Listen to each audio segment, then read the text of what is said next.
Mi nombre es Isabel Rojas, asistente del doctor León en su oficina, y en la edición del Café Virtual de hoy organizada por León Pastor Consultores, dialogaremos sobre cómo redactar un laudo potente. Vamos a plantear tres cuestiones principales. En primer lugar, un laudo se redacta de la misma manera si el proceso arbitral es internacional o nacional. Una segunda cuestión es, ¿la intervención de partes estatales altera de alguna manera la redacción del laudo? La tercera cuestión es, ¿cuáles son los errores más comunes que deben evitarse en el proceso de producción de un laudo? El día de hoy contamos con la especial participación del doctor Francisco González de Cosío, abogado especialista en arbitraje internacional, comercial y de inversión, siendo uno de los árbitros más reconocidos de la región. También contamos con la participación del doctor Ricardo León Pastor, recibido como abogado por la Pontificia Universidad Católica del Perú. Bueno, a continuación les pasaré a presentar cómo va a ser el desarrollo de este café virtual. En primer lugar, los expositores harán una breve introducción del tema por el plazo de 6 minutos cada uno.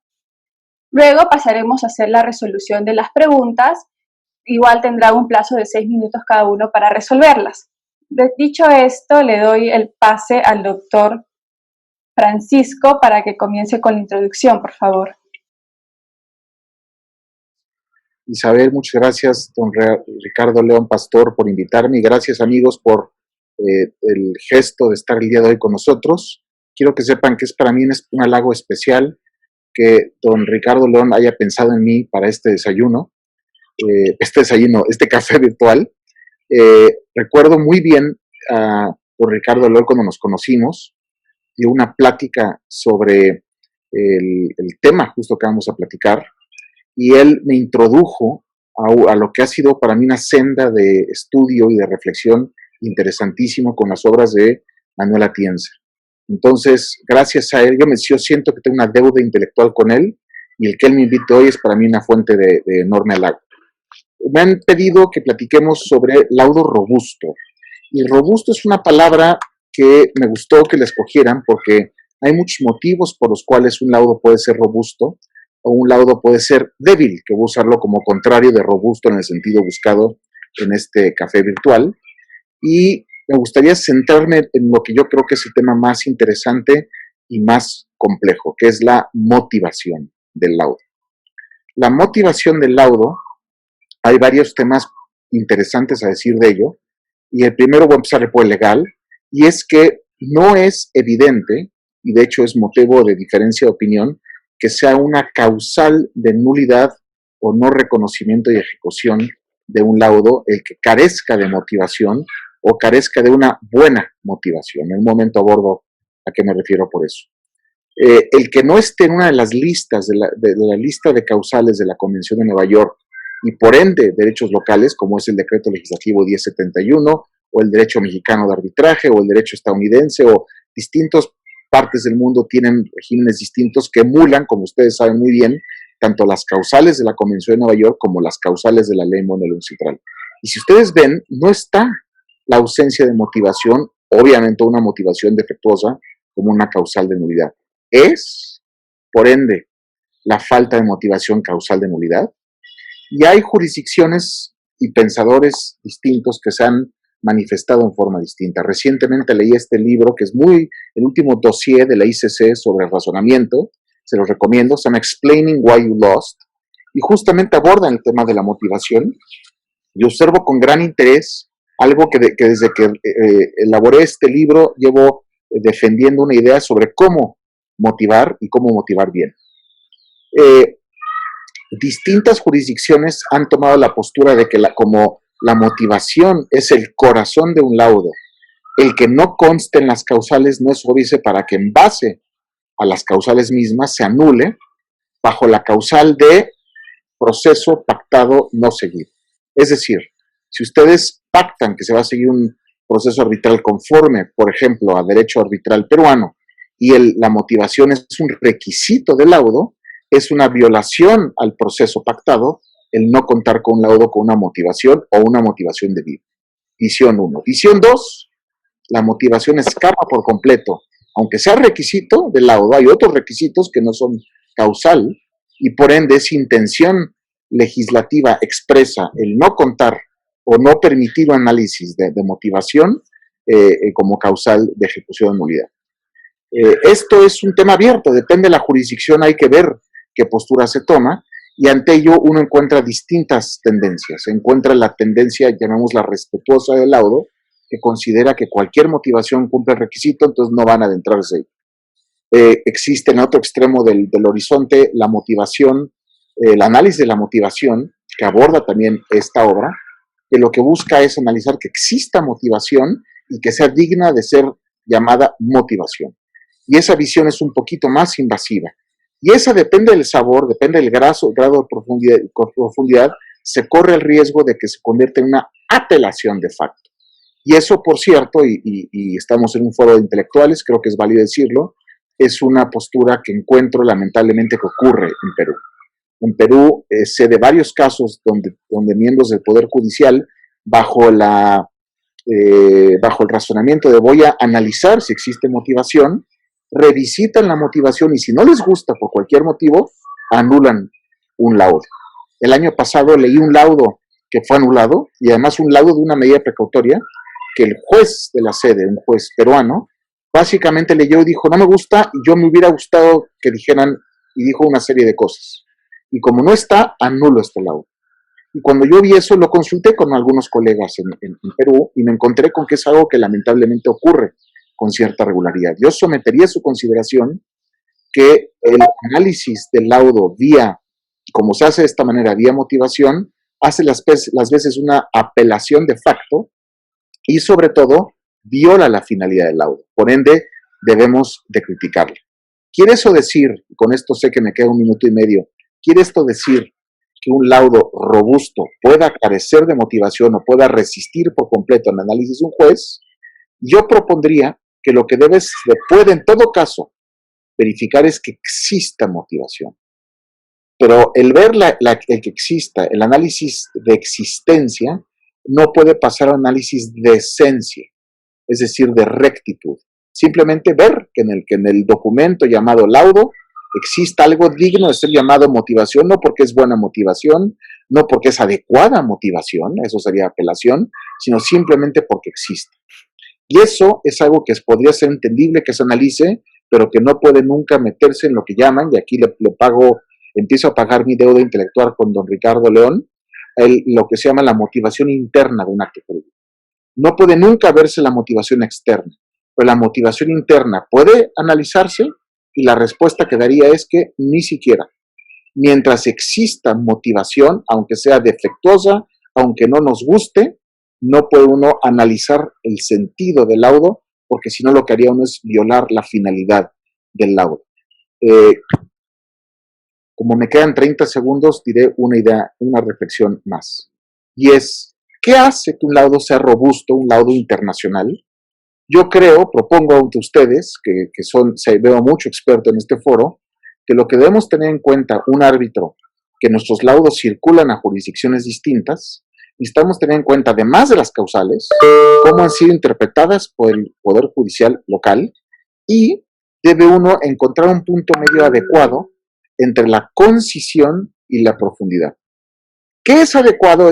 Depende del caso, depende de la complejidad, de la cuantía, de lo delicado, y vamos a hablar en un momento de entes públicos y otros factores, pero lo que yo quiero proponer es que per se la concisión no nos debe molestar, que es algo que algunas jurisdicciones veo que no les gusta.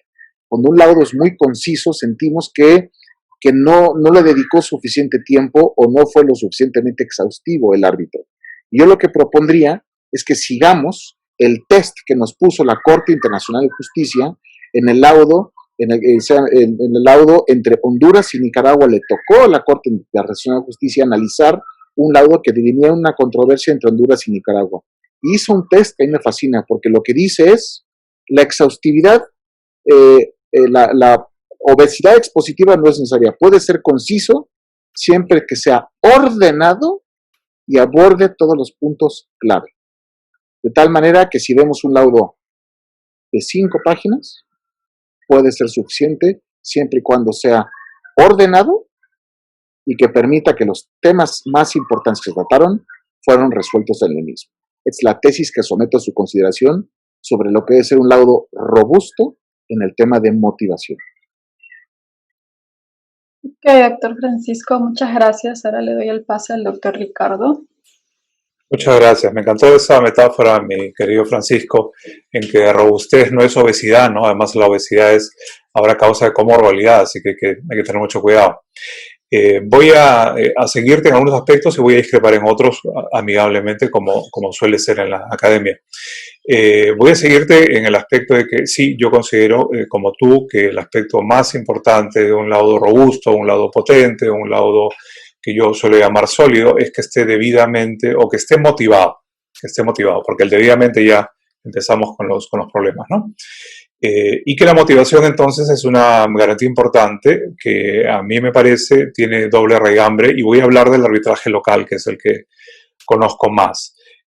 Primero, tiene una obligación legal contractual, como sabemos todos, en la medida en que si nos contratan como miembros de un tribunal de arbitraje, lo que debemos hacer, sin duda, es poner nuestro mejor esfuerzo para hacer una decisión sólida, razonable, bien fundamentada. Esa obligación es legal, le impone la ley de arbitraje peruana, y en particular la ley de contrataciones con el Estado, de lo que hablaré más tarde, pero también es una obligación contractual, porque sin duda cuando arbitramos estamos bajo un contrato donde tenemos un conjunto de obligaciones y una de ellas es hacer bien el trabajo, lo que supone pues fundamentar bien la decisión a la que arribemos. Pero además tiene otra fuente. Por favor, ruego, amigos, que los micrófonos los silencien para no tener interrupciones del canal auditivo. Muchas gracias. Y lo segundo es que también es una obligación ya desde el punto de vista de la jurisdicción. Se ha discutido mucho entre nosotros en el Perú si el arbitraje es jurisdicción o no. Sigue siendo un debate académico, pero es un debate constitucionalmente zanjado. En el Perú, bajo la Constitución peruana, el arbitraje es jurisdicción. Nos guste o no a los arbitralistas, es una posición tomada por el constituyente de la época. Con lo cual, si es jurisdicción, fácilmente a esa jurisdicción de alguna manera, se le van a ir imponiendo, nos guste o no, algunas categorías básicas de debido proceso, entre las cuales están, qué duda cabe, la motivación jurídica, ya no solamente la motivación judicial, sino esta motivación que se da en todo fuero o en toda jurisdicción, en el caso peruano, en la justicia común, en el fuero militar, en el fuero arbitral, en el de comunidades campesinas y nativas. Así que la motivación entre nosotros, yo creo que es un deber, obligación, tiene una naturaleza legal, contractual, constitucional, y pues hay que hacerla bien. Esto no significa, estoy también contigo, Francisco, en que sea un estándar o la medición del estándar de motivación suponga una violación que justifique la anulación del laudo. No estoy diciendo eso. Estoy diciendo que el laudo en el Perú debe ser motivado, salvo que en un arbitraje civil comercial las partes prescindan del deber de motivación que tienen los árbitros, cuestión que yo nunca he conocido. No he conocido un solo caso, he arbitrado muchos, le pregunto siempre a mis colegas que hacen arbitraje asiduamente en Perú y nunca me han contado un caso donde ellos hayan recibido un encargo de arbitrar sin motivación. Lo que me lleva a pensar que usualmente las partes quieren finalmente conocer cuáles son las razones por las que ganan o pierden en las posiciones que han presentado ante el Tribunal del Arbitraje. Y hasta aquí creo que estamos más o menos de acuerdo. Donde no estamos de acuerdo es en dos puntos bien concretos. El primero es que de mi estudio de la jurisprudencia peruana de los últimos 10 años, no me parece, ruego por favor Patricia que silenciemos micrófonos, gracias, en ese estudio no me parece que sea frecuente la cantidad de ocasiones en que la Corte de Lima ingresa a revisar la motivación en los méritos, en el fondo del caso. Creo que es bastante excepcional. Lo que me parece que pasa es que cuando sucede es escandaloso y es muy criticado, ¿no? Es como las malas noticias, que suelen ser muy escandalosas y muy presentes en los medios, pero las buenas noticias usualmente pues no tienen primeras planas. Y yo te diría que en 9 de cada 10 casos o en 8,5 de cada 10 casos, las anulaciones que se han producido en Lima creo que han sido bastante razonables al encontrar que, y acaba el segundo punto, la Corte Judicial ha anulado el laudo porque no ha encontrado motivos. No ha encontrado razonamiento. Y eso es lo que finalmente la Corte ha dicho, es una cuestión que no es tolerable y que debe ser controlado bajo el recurso de anulación. Dicho esto, la otra discrepancia muy amigable que planteo es la siguiente. Más allá de los temas de anulación, porque en realidad no estaba pensando cuando organizamos el café en trabajar anulación, sí quería con ustedes trabajar el asunto de cuándo el laudo es robusto o sólido, más allá de los problemas de anulación y si eso merece una anulación. Y creo que como deber contractual, como obligación contractual, como deber legal y como obligación constitucional, los laudos en el Perú tendrían que estar motivados y motivados robustamente, cumpliendo el encargo, ¿no es cierto?, y la misión que ha sido encomendada al tribunal. ¿Y cómo hacer eso? Básicamente, y me queda un minuto, desde el punto de vista de las llamadas teorías de la argumentación, siguiendo dos cánones a los que más o menos se ha referido Francisco: la justificación interna y la justificación externa.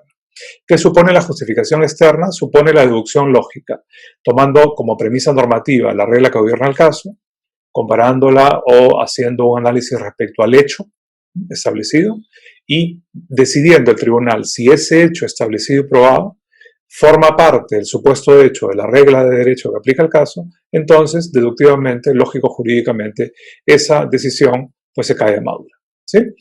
Es lo que todos aprendimos en la universidad como el silogismo jurídico o el silogismo judicial. Creo que eso es controlable desde el punto de vista de la buena motivación. ¿Por qué? Porque lo menos que pueden esperar las partes es un laudo racional. Entonces, si tuviera yo una premisa que anuncia una cosa y una premisa de hecho que efectivamente puede subsumirse en esa premisa normativa, pero que el laudo decide otra cosa, decide en contrario, creo que viene un principio, que es el principio de deducción lógica, y eso creo que podría eventualmente ser anulado, simplemente por no cumplir con un mínimo de racionalidad. Desde el segundo aspecto, y con esto termino, la justificación externa es aquella que te plantea que ante cada premisa, sea una premisa normativa o una premisa de hecho, hay un conjunto de fundamentos o razones que finalmente avalen, ¿no?, demuestran la corrección de esa premisa. Así que cuando hablamos de laudos robustos o de laudos sólidos, deberíamos hablar de estas dos cosas. Primero, que la decisión que ha tomado el tribunal sea tributaria de las premisas que el propio tribunal ha escogido, por un lado. Y por otro, que cada una de las premisas tengan un conjunto de razones que informen sobre su racionalidad y su razonabilidad. Creo que en estas dos condiciones básicas podremos hablar de un laudo robusto o un laudo fuerte, no desde el punto de vista de si debe ser anulado o no, sino desde el punto de vista de cumplir con el encargo y la misión que el tribunal ha recibido. Gracias, Isabel. La primera cuestión es, ¿un laudo se redacta de la misma manera si el proceso arbitral es internacional o nacional? Por favor, doctor Francisco, le doy el pase. Gracias, Isabel. La primera respuesta, o en principio, es sí. En mi experiencia, sujeto a la mejor opinión de los demás que están aquí, la internacionalidad o no de un laudo no cambia en sí el deber de motivación o el alcance del deber de motivación. Lo que puede ser que cambie, más que jurídico, sino llamémoslo el aspecto cultural o sociológico del laudo, es lo siguiente, y me interesará conocer la opinión de ustedes sobre esto, y es la audiencia, el destinatario. He aprendido, por ejemplo, los casos donde he sido árbitro, donde abogan abogados ingleses, me llegan escritos de 7, 8 páginas. Y si ustedes los leen, el rigor, la profundidad, la inteligencia de esos escritos es envidiable. Contrástese con algunos países latinoamericanos, empezando por México, en los cuales los escritos, si no son de 150 páginas, sentimos que son lacónicos. Y el mismo fenómeno ocurre con laudos. Los laudos latinoamericanos son famosos por lo extensos, por lo obesos. Y dentro de distintas jurisdicciones puede uno encontrar todavía que eso se acentúa aún más o se reduce. ¿Por qué cito esa faceta? Porque he encontrado y he platicado con jueces. Hace poco veo a Jorge Aguilar, que él es un mexicano, un practicante mexicano muy interesado en arbitraje y activo en el mismo. Él reconocerá que hay un ministro en retiro, acaba de salirse de la Suprema Corte, que se llama José Ramón Cosío, con quien he dialogado sobre esto. Yo le preguntaba al ministro Cosío, ¿qué opinaría usted sobre un escrito conciso? Porque en un desayuno que hicimos y platicábamos con él hablaba de cómo los escritos que recibía de algunos practicantes era imposible leer un expediente, porque eran expedientes de escritos de 400, 500 páginas. Y esa plática me llevó a algo que tiene que ver con lo que está preguntando Isabel, y es yo observo que hay distintas culturas jurídicas o distintos hábitos y normas sociales de eso en distintas partes del mundo, y tienen que ver con persuasión, que es lo que nos debe interesar aquí nosotros, y a eso me refiero con el tema social o cultural del laudo. Si ustedes son árbitros y tienen una disputa, por ejemplo, entre ingleses, y emiten un laudo a la América Latina, o sea, un laudo de 400 páginas, van a encontrar una respuesta, yo creo que hasta agresiva de parte de los abogados ingleses. Y si ustedes tienen abogados latinoamericanos en los cuales, después de tener un caso muy intrincado, muy complejo, muy cuantioso, muy debatido, emiten un laudo de 10 páginas, pues ustedes son practicantes experimentados. ¿Qué creen? ¿Cómo creen ustedes que responderían las partes? A lo mejor las dos, no solo la que pierde. Entonces, ¿cuál es mi punto con estos dos ejemplos extremos?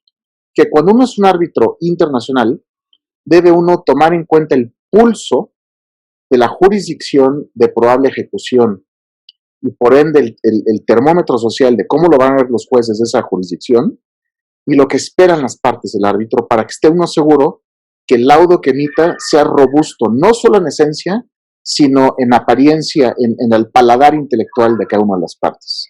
De tal forma que, siguiendo el mismo ejemplo, si uno es árbitro en un caso inglés, a lo mejor un laudo de 10 páginas es suficiente. Y si uno es un árbitro en un caso mexicano, por ponerme a mí de ejemplo del comentario, no crítico, pero que puede sonar así, es un laudo tiene que ser más amplio, porque la audiencia requiere esta distinción. Me interesará conocer su opinión. Sí, muchas gracias, Francisco. Muy interesante, muy sugerente lo que planteas. Y estoy de acuerdo contigo, ¿no? La cultura legal, las prácticas jurídicas, lo que llamarían otros la sociología de la profesión, ¿no? Es sumamente relevante al momento de fijarse en qué lugar estás practicando. Recuerdo que me consultaron el año pasado en Perú una compañía si el laudo que había recibido, un laudo, digamos, que había ganado por un monto millonario, era un laudo que podría ser anulable o no de acuerdo al criterio de la Corte Peruana, de las salas comerciales de la Corte de Lima. Estudié el asunto y el primer problema que identifiqué en el laudo, que era un laudo formado por un tribunal internacional en su conformación, pero que aplicaba ley peruana, era que era un laudo interesante porque era sintético, ¿no? No al estilo de los laudos nacionales, por un lado, y por otro, era un laudo de un lenguaje muy técnico, era un laudo en una cuestión vinculada a empresas eléctricas. Estudié en profundidad el asunto, estudié la jurisprudencia que me parecía aplicable al caso y al final concluí que no me parecía que el laudo iba a ser anulable. Sin embargo, anotaba un riesgo a la persona, a la entidad, a la empresa que me contrató, y era el lenguaje del laudo, ¿no? Me iba a parecer que para jueces peruanos ese laudo iba a estar, por un lado, un poco lacónico y por otro lado, con un lenguaje muy técnico que eventualmente aburra al lector. Y cuando, claro, el lector se aburre o el lector no entiende, es un lector muy peligroso. En particular, si es un lector que va a querer de alguna manera revisar el contenido de esa información. Así que estoy completamente de acuerdo. A la pregunta yo diría que en efecto, en mucho lo que tenemos entre nosotros es que el laudo ya local, ¿no? Debe ser redactado según cánones de mejores prácticas internacionales. No veo ningún problema. Sin embargo, en el laudo local tenemos algunas cuestiones importantes. La primera, por ejemplo, es la ley, ¿no? El poder de la ley que se aplique. Y en nuestro caso hay, pues, por supuesto, al menos dos leyes que suelen aplicarse en el arbitraje, una para el arbitraje civil comercial y otra para el arbitraje de contratación del Estado. Entonces, dependiendo de la ley que vayas a aplicar, eventualmente también la ley imponga algún tipo de requisitos o deberes, como por ejemplo la ley de contratación del Estado peruana dice que la motivación es de orden público. Entonces debes tener mucho cuidado con eso. Una segunda cuestión, y desarrollaré un poco más adelante, una segunda cuestión tiene que ver, mi querido Francisco, y estoy también de acuerdo contigo, con las prácticas locales, ¿no? Con el estilo local. Lamentablemente entre nosotros, perdón, Isabel, no estoy contando mi tiempo, así que me avisas a los 5 minutos. Entre nosotros suele haber una argumentación ampulosa, ¿no? Lo que tú llamas una argumentación obesa. Y eso pues causa muchos problemas. Causa muchos problemas porque al final del día un argumento muy extenso es cada vez menos entendible, es cada vez más aburrido, ¿no es cierto? Y es potencialmente cada vez más contradictorio. Mientras más páginas ponga un abogado o más páginas ponga un tribunal de arbitraje a su escrito o a su laudo, lo que va a generar es más potenciales contradicciones de un lector atento que esté buscando contradicciones precisamente para poder tener alguna posibilidad de anulación o de impugnación en alguna serie que se le ocurra sobre el laudo. Entonces tiene que haber efectivamente, como señala Francisco, una sana tensión y una sana combinación y compromiso entre rigor y extensión, donde lleguemos finalmente a un compromiso. Sin embargo, ese compromiso siempre se va a aplicar localmente. Y por eso siempre insisto, por lo menos en Perú, creo que es razonable también hacerlo en diferentes jurisdicciones, que los arbitralistas, en particular los árbitros, deben tener muy en cuenta la opinión de la Corte Judicial. Porque al final del día vamos a terminar, el laudo va a terminar allí, ¿no? Es una penosa costumbre entre nosotros en Perú que los laudos arbitrales terminen siendo recurridos en anulación ante las Cortes peruanas. Y fíjense que no es lo mismo recurrir un laudo en Lima que en Cusco. Y no es lo mismo recurrirlo en Cusco que en Junín, porque los jueces piensan diferente. Como saben ustedes, en muchas ocasiones, al menos me ha pasado en Cusco y en Arequipa, cuando interpone una parte un recurso de anulación, al final terminan demandando al propio tribunal de arbitraje y la Corte le pide comparecer al tribunal, lo que no está establecido en la ley peruana. ¿No? En la ley peruana, bajo la ley peruana, el recurso de anulación se sigue tramitando entre demandante y demandado en el arbitraje. Sin embargo, aquellas cortes te llaman. Yo he tenido que, decorosamente, escribir comunicaciones a las cortes diciéndoles que me excuso, pero que no soy parte procesal y en consecuencia no voy a ejercer defensa ninguna y que amablemente me dejen de notificar porque no voy a comparecer y no voy a comparecer no porque no quiera comparecer, sino porque no está en el esquema procesal de la ley peruana comparecer como tribunal. Así que al final del día es muy influyente y es muy poderosa la posición de la Corte. Nos guste o no, pero no debemos caer en el solipsismo, los arbitralistas, de considerar que solo nuestras razones son las únicas atendibles o son las más inteligentes, ¿no? El problema de algunas élites es que terminan siendo élites que terminan escuchándose solo a sí mismas, pero no comprenden el mundo. Y en el mundo tenemos jueces, y los jueces anulan laudos. Entonces hay que conocer perfectamente cuál es el estándar de anulación de las judicaturas para finalmente poder tener un cierto posicionamiento. Y si, como Doctor dice Francisco, Ricardo, y también, gracias Isabel, ahora termino, yes. y como se dice Francisco, en efecto, hay que considerar esta opinión de la Corte, ¿no? De la Corte local donde se va a ejecutar o se va a anular el laudo, exactamente. Yo creo que hay que, de alguna manera, adaptar el estilo argumentativo a aquello que la Corte esperaría, sin traicionar esta idea según la cual el laudo no es sentencia judicial. Ni tenemos que necesariamente que reproducir todas las prácticas judiciales y ni siquiera todas las prácticas jurídicas de la sede, pero sin embargo sabiendo perfectamente que nuestro laudo va a ser leído por un lector exigente y un lector acostumbrado a resolver casos en apelación.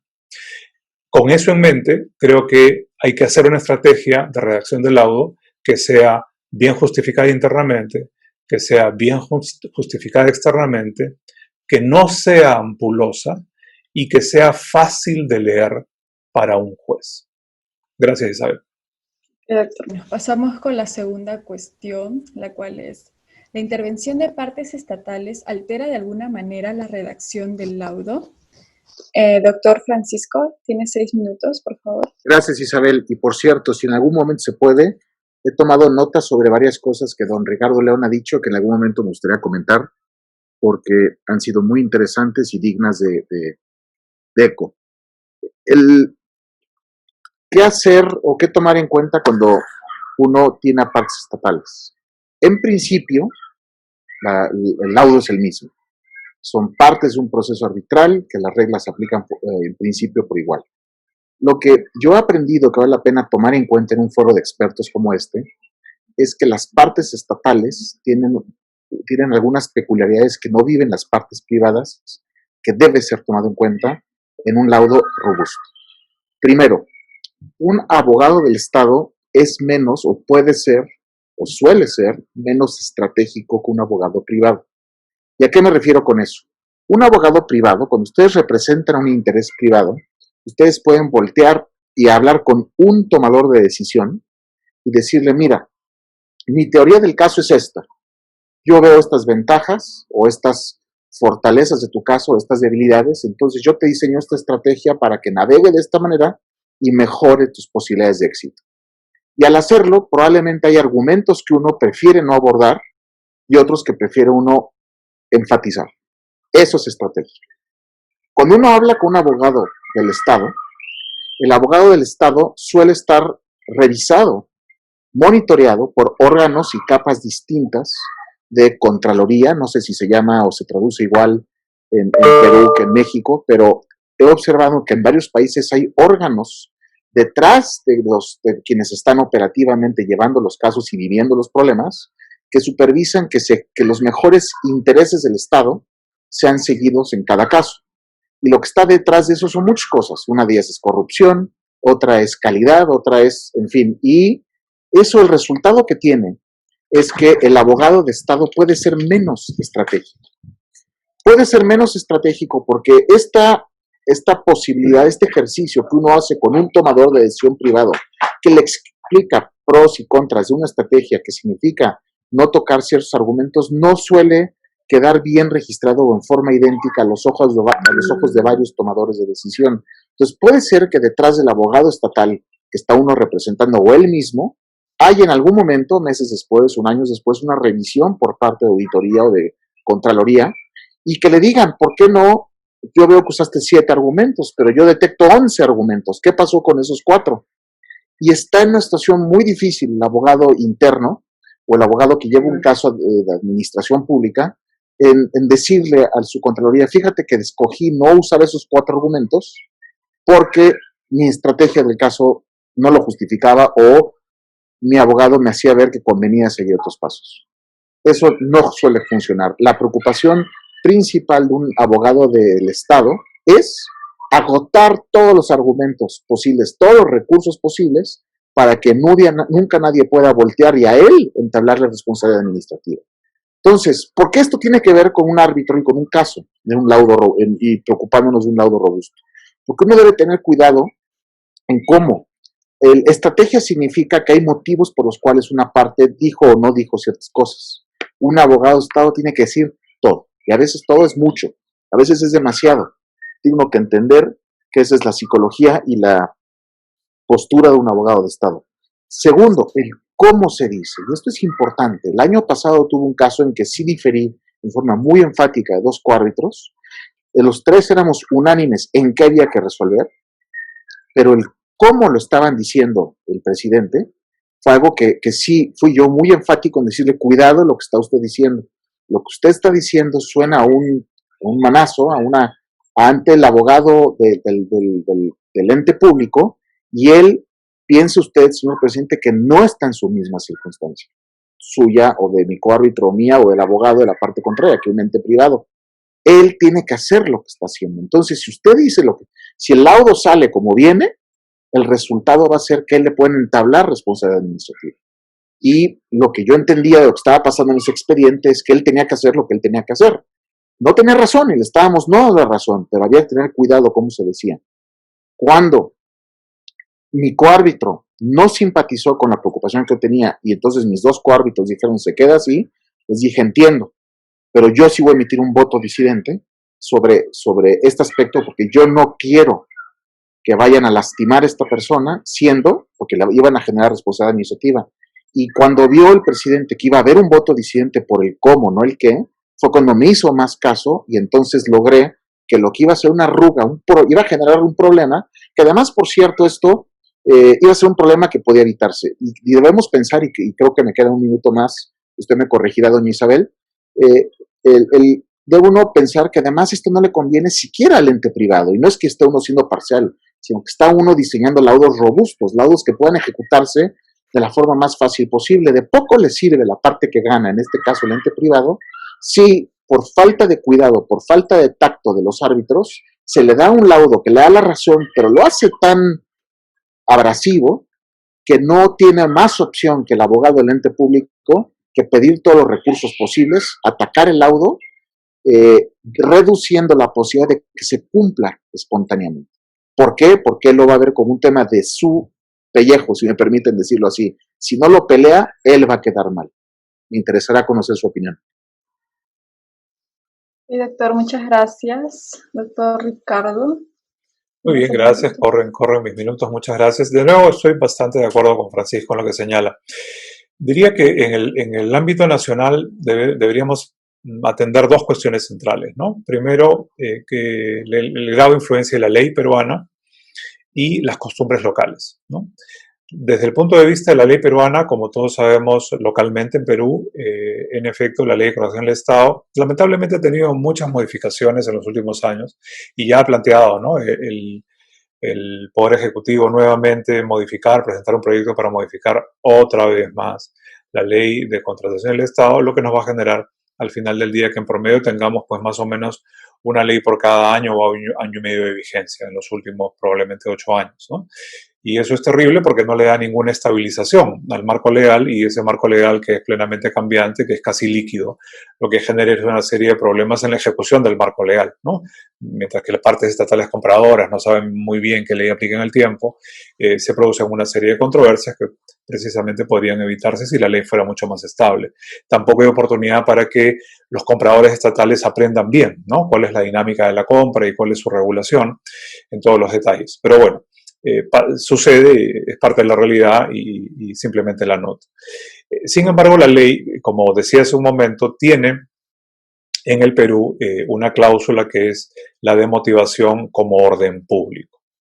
Y he escuchado decir a los jueces, a varios de ellos, que como la cuestión de la motivación es de orden público en la compra pública peruana, entonces es una nueva causal de anulación, ¿no?, porque el juez peruano no puede tolerar que un laudo de arbitraje sea un laudo contra el orden público. Curioso, y eso es ideología judicial. Curiosamente, la ley peruana de arbitraje, como ustedes saben, solamente pone como causal de anulación la violación del orden público internacional, pero no dice nada respecto al nacional. Sin embargo, los jueces ya han tomado postura y han dicho, y lo han dicho en calles y plazas, lo han dicho en seminarios y en congresos, que si encuentran laudos que violan el orden público interno, los van a anular. Esa es una primera cuestión a tener en cuenta. Y otra cuestión es que también hay mucha sensibilidad judicial cuando de partes estatales se trata. Y también he escuchado a otros jueces en seminarios, en encuentros de jueces y árbitros, por ejemplo, que hemos tenido muchos en el Perú en los últimos años, decir que en la medida en que no nos encontramos en un caso donde se dispone simplemente de patrimonio particular, de patrimonio privado, como el arbitraje civil comercial, sino que en el laudo de contratación pública nos encontramos frente precisamente a la disposición de recursos públicos que atienden a la satisfacción del interés general, entonces hay que tener mucho más cuidado al momento de leer esos laudos, entiéndase de revisarlos a través del recurso de anulación. Con lo cual, de nuevo, hay otro elemento de sensibilidad claramente ideológica de parte de la judicatura que ha sido anunciada de esa manera respecto al laudo de compra pública en relación al laudo civil comercial. No estoy de acuerdo con ninguna de estas dos cuestiones. Sin embargo, los jueces lo están haciendo, lo están viendo así y están actuando de esa manera. Así que anoten, ¿no es cierto?, árbitros aquí presentes, porque resulta siendo que en el Perú el laudo en contratación pública es hipersensible. Genera hipersensibilidad para la Corte Judicial. Y debemos tener esto anotado para actuar en consecuencia si queremos defender la robustez o la solidez de un laudo arbitral. Y por otro lado, debemos atender a la costumbre, a nuestras prácticas locales. Y como decía Francisco, en el caso de México, acá también, ¿no?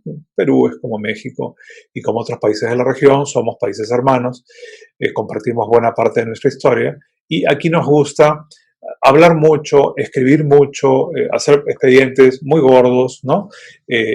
Donde al final del día, como todos ustedes entenderán, sirven de poco porque las pruebas básicas o las pruebas más importantes en un proceso de arbitraje no están en esos cientos de páginas o de folios y de tomos con el que antes nos empapelaban, ¿no es cierto?, los tribunales de arbitraje, sino que está probablemente en una cláusula determinada, un contrato, o probablemente en el resultado concreto de un peritaje muy bien hecho, y no en toda esta información adicional con la que nos invadieron y que al final del día resultó siendo muy poco relevante. Sin embargo, la costumbre es escribir largo y leer largo. Hay un cuento entre nosotros, peruanos, no sé si pasa en México, que es que los abogados sobre todo de menor nivel, digamos, tienden a escribir por página y a cobrar por página. Entonces, mientras más páginas se escriban, cobran más, ¿no? Y si además a esas páginas les ponen citas en latín, cobran más todavía, porque resulta siendo un laudo más erudito. Esto, que es una caricatura, y me queda un minuto, es una caricatura de la buena argumentación.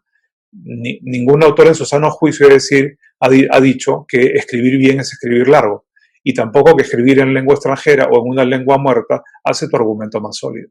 Eso es simplemente ridículo. Sin embargo, la judicatura peruana está esperando algo. Probablemente no un laudo muy largo, muy extenso, probablemente no lleno de citas en latín, que el latín tendría poco que ver en un arbitraje de electricidad, pero sin embargo, la Corte está esperando leer un estilo, ¿sí?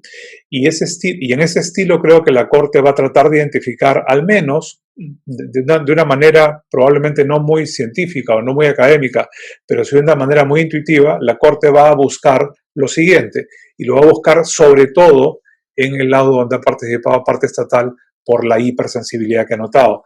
Va a buscar cuál es la regla de derecho que ha aplicado el Tribunal de Arbitraje. Va a buscar cuál es la premisa de hecho que el Tribunal de Arbitraje ha establecido. Y va a buscar cuáles son las razones que sostienen a ambas. Si una corte judicial, al menos las de Lima, encuentran esto, creo que podrán quedar satisfechas. Pero aquí hay una última cuestión y con eso termino. Es el lenguaje. Debemos manejar un lenguaje que los jueces entiendan fluidamente, porque si manejamos un lenguaje sumamente técnico, podemos perder al lector judicial y esa pérdida puede ser muy costosa. Finalmente, la tercera cuestión que señala: ¿cuáles son los errores más comunes que deben evitarse en el proceso de producción de un laudo? Doctor Francisco, por favor. Gracias, Isabel, con mucho gusto, y refrendo que en algún momento me gustaría tener un minuto para contestar a varias cosas tan inteligentes que ha dicho don Ricardo. Pero, errores frecuentes. Me gustaría citar 3, y en el intercambio con los demás presentes podemos hablar de más. Amplitud, exhaustividad y proceso. Amplitud. Esto tiene que ver con lo que mencionaba don Ricardo León sobre lo que él llamó ampulosa, la motivación demasiado amplia. Y quisiera leer lo que yo considero que es 2 estándares que nos pueden servir para arbitraje, que nos ponen órganos distintos y vienen, por cierto, de derecho internacional. El primero, ya lo cité, pero me gustaría leer la oración. Es el Case Concerning the Arbitral Award made by the King of Spain on 23 December 1906, Honduras versus Nicaragua. Y ahí lo que dijo la Corte Internacional de Justicia fue, y cito, "The award deals in logical order, orden lógico, and in some detail with all relevant considerations and contains ample reasoning and explanations in support for the conclusions arrived by the arbitrator." Era un laudo que no llegaba a 10 páginas, que dirimía una disputa territorial entre Honduras y Nicaragua, muy exhaustivamente peleada, y la pregunta era si, conforme a derecho internacional, ese laudo reunía los requisitos de motivación como para tener finalidad. La Corte, el estándar que nos da la Corte Internacional de Justicia es in some detail,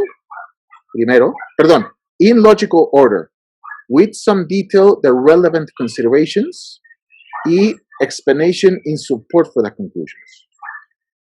Moraleja, según la Corte Internacional de Justicia, el que sea conciso no nos debe molestar, siempre y cuando sea lógico, ordenado y que toque con cierta amplitud, o sea, conciso, las consideraciones relevantes, es decir, no todas.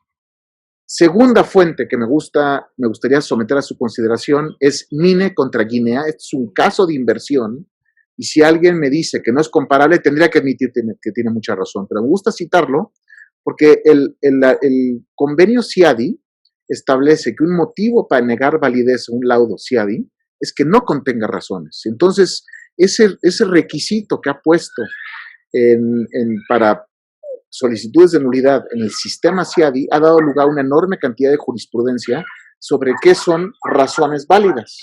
Y de toda esta, que la analizo en el libro que les mencioné al principio de este café virtual, el que más me gusta es Mine contra Guinea, que dice, the requirement to state reasons is satisfied as long as the award enables one to follow how the tribunal proceeded from point A to point B and to conclusion. Y esto yo creo que le va a gustar a don Ricardo León, porque básicamente es un análisis lógico, de premisa mayor, de premisa menor a conclusión. Si el laudo te permite discernir eso, el laudo tiene una motivación válida. La siguiente cuestión, para mantenerme en mi tiempo, es proceso. ¿Y a qué me refiero con proceso? Un laudo robusto debe cerciorar que los árbitros dialogan de una manera que permita que uno de ellos no diga después que no ocurrió la deliberación. Ha ocurrido, y es muy lamentable cuando pasa, que emitido el laudo, algún árbitro dice es que no hubo deliberación.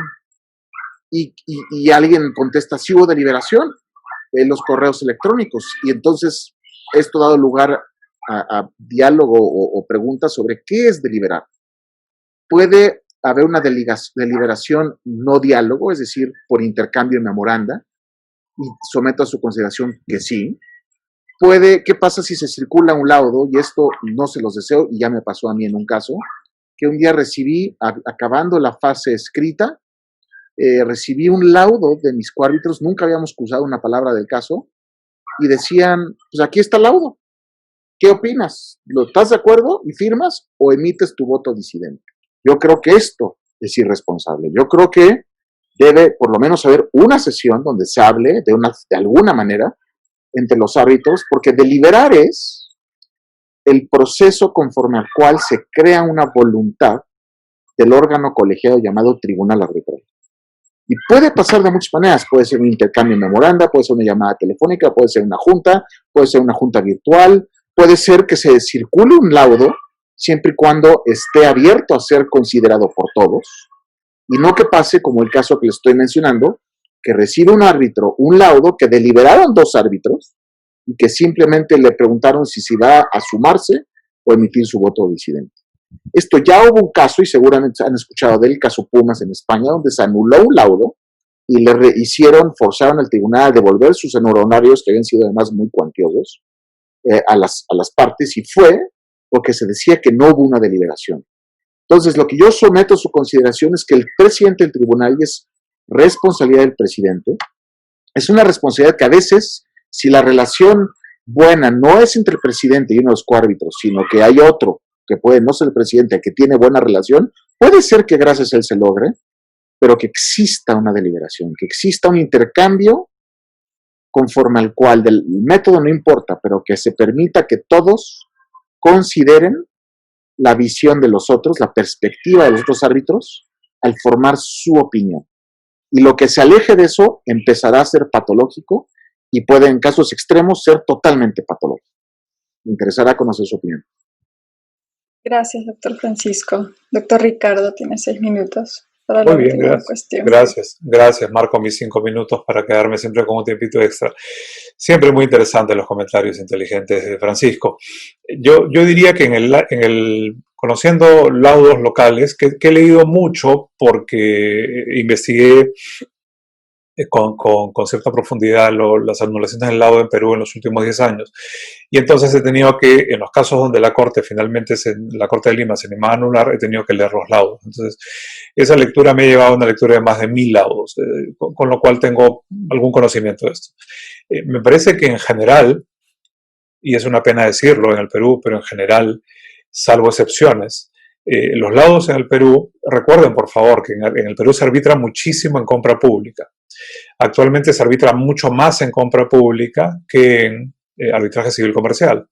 De hecho, revisando mi cartera de arbitraje, que tuve que declarar como todos los árbitros peruanos en una declaración jurada de intereses ante la presidencia del Consejo de Ministros recientemente, vi con algún estupor que la gran cantidad de casos que llevaba eran casos de contratación pública, ¿no? No sabía que eran tantos porcentualmente.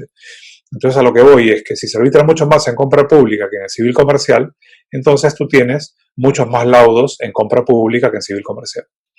Y una corte cuando revisa las anulaciones, revisa todo, no revisa solamente los laudos de A, B o C de algunos árbitros o árbitras connotados, sino que, digamos, muchas personas en el Perú arbitramos en muchos lugares diferentes y en muchas jurisdicciones diferentes, ¿no? Jurisdicciones, quiero decir, regionales, distritales, locales.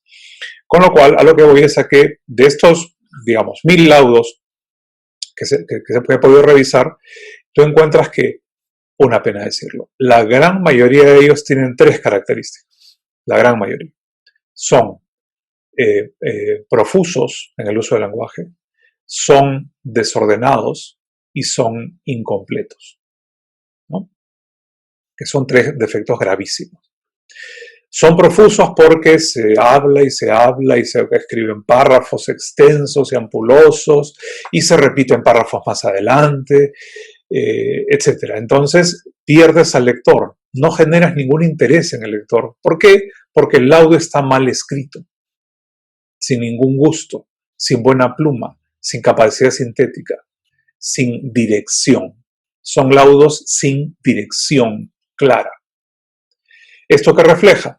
Que el tribunal de arbitraje, o la ponente o el ponente, pues tiene problemas con el castellano. Eso es lo que refleja. Ojo, escribir bien toma mucho tiempo.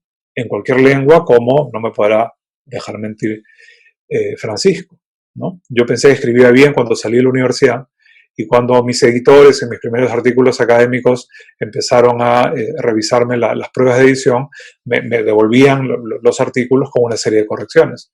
Y yo andaba deprimido porque a mí me gustaba el lenguaje, yo había estudiado lengua también en la universidad, había sido jefe de práctica de lengua, y pues claro, mi entusiasmo y mi ego estaba en el suelo porque resultaba siendo que cometía muchos errores con una lengua que yo pensaba escribir y dominar, ¿no?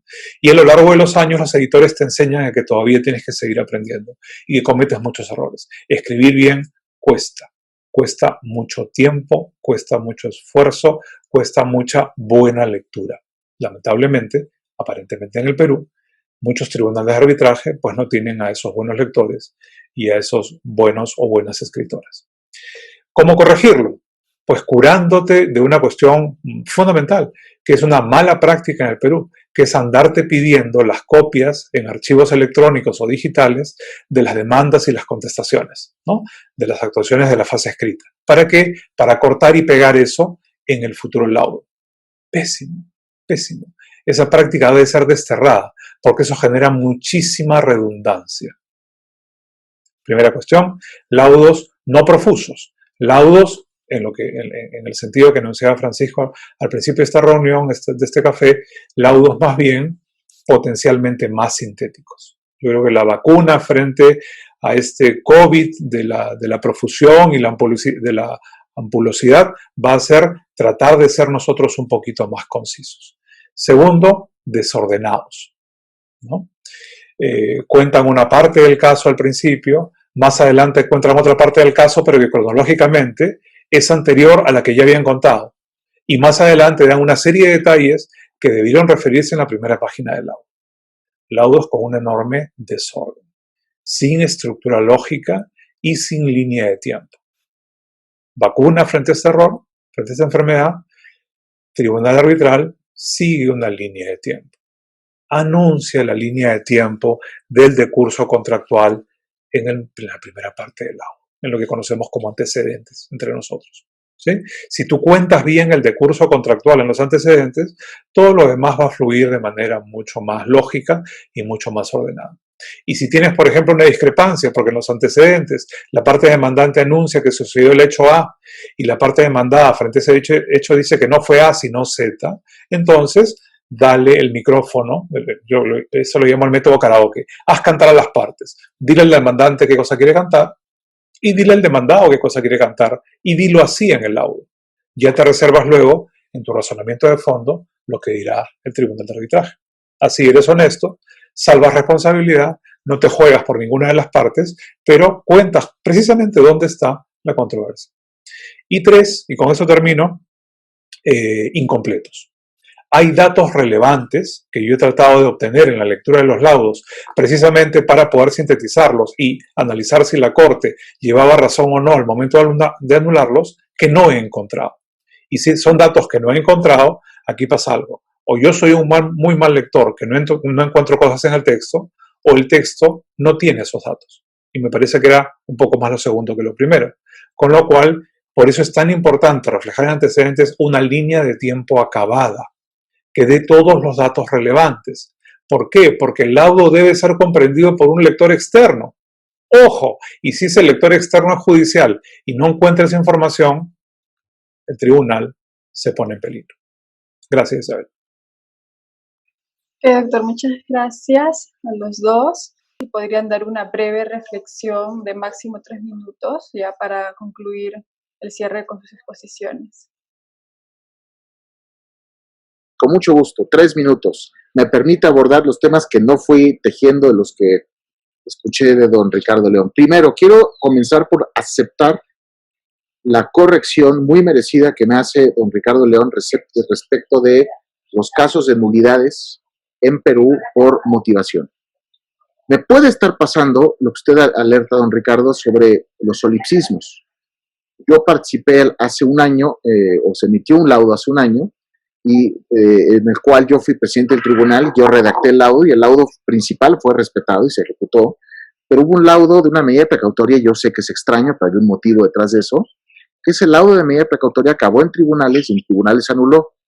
Y me interesó mucho ver el razonamiento del juez, porque a lo mejor yo cometí un error, nos puede pasar. Y cuando vi la decisión, me di cuenta que era una pésima nulidad. No había, lo que hizo básicamente el juez es decirme, me hubiera gustado un poquito como si fuera maestro de una revista jurídica, una escuela, universidad, que le dice a su alumno, oye, por favor, analiza esto que no has analizado.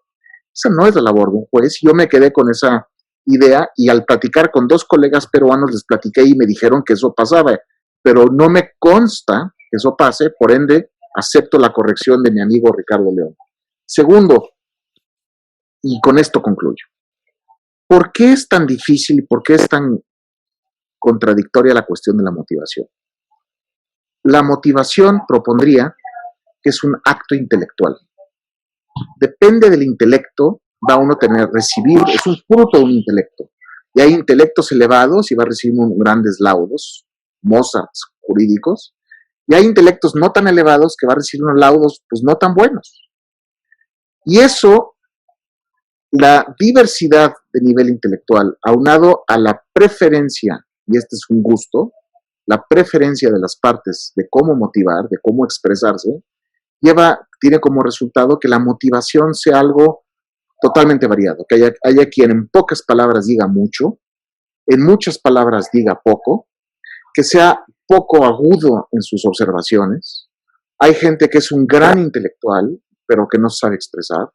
Y esto es lo que explica que haya tanta diversidad, que hay laudos que he leído que me parecen fabulosos y otros dicen que les parece lacónico. Y esa es, yo creo, que una manera de concluir con el laudo robusto, que la verdad es que la motivación, el motivo por el cual es tan difícil es porque es un acto intelectual que está sujeto a las características del intelecto que lo emite y también, por ende, está sujeto a las preferencias de la audiencia que lo lee. Gracias por hacerme parte de este ejercicio. Muchas gracias, mi querido Francisco. Yo termino diciendo que he aprendido 2 cosas, ¿no? En este café virtual. La primera es que, en esencia, los problemas y la agenda de discusión del laudo robusto, el laudo sólido, el laudo bien motivado, en Perú son los mismos problemas que hay en otros lugares del mundo, gracias a la ilustración y brillantez con la que ha tratado muchos de los ejemplos aquí compartidos Francisco. Y en segundo lugar, he aprendido de la generosidad de Francisco, ¿no? que es sin duda un intelectual y un profesional de talla internacional y que no se ha guardado nada, ¿no es cierto? Nos ha entregado mucha información, ha compartido muchas experiencias y creo que es precisamente la idea de cómo poder ser un gran profesional y un gran árbitro. Ser persona que no se guarda nada, ser persona que comparte, ser persona que discute, ser persona que avanza y que también sabe retroceder. Y es ahí donde creo que vemos el valor profesional y el valor intelectual de las personas. Le agradezco muchísimo, Francisco, su participación y con esto también la mía concluye. Gracias.